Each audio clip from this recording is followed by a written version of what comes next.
Hello hi மக்களே, எல்லாத்துக்கும் வணக்கம். இன்றைக்கி சண்டே என்ன ஸ்பெஷல்னால் எங்கள் வீட்டில் மட்டன் பிரியாணி தான். சிம்பிளாக ஒரே ஒரு டிஷ் பண்ணி முடிச்சிட்டேன். மட்டன் 1/2 கிலோ எடுத்து பிரியாணி பண்ணோம். பாஸ்மதியில் தான் பண்ணோம் மக்களே. இங்கே பாருங்களேன் எப்படி உதிரி உதிரியாக வந்திருக்குன்னு சொல்லிட்டு நல்லா தம் போட்டு நல்லா எடுத்து பண்ணியிருந்தேன். அப்படியே குக்கர்லேயே வச்சு நல்லா தம் பண்ணிட்டேன். மட்டன் தனியாகவே ஒரு 10 விசில் விட்டு வேக வச்சுட்டு அப்புறம் பண்ணிட்டேன். இன்றைக்கி பாருங்கள், காலையிலேருந்து மழை ஓயாமல் வந்துக்கிட்டே இருக்குது. இன்னுமே மழை முடியவே இல்லை. நைட்டாயும் மழை வந்துகிட்டே இருக்குது. அதுக்கப்புறமா மட்டனுக்கு கொஞ்சோண்டு தயிர் பச்சடி நான் மட்டும் தொட்டுக்குவேன். ஸோ அதனால் அதுக்கு மட்டும் தயிர் பச்சடி மட்டும் வச்சுட்டேன் மக்களே.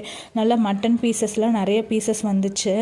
1/2 kg பண்ணனாலும் நல்லா இருந்துச்சு மக்களே. 1/2 kg பண்ணால் தான் உங்களுக்கு நல்லா டேஸ்ட்டு வரும்.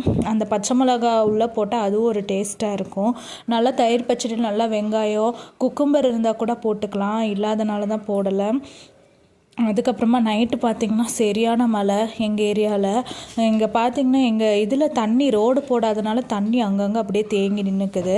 இல்லைனா அப்படியே போயிடும் மக்களே. செம இருட்டாக இருக்குது பாருங்களேன்.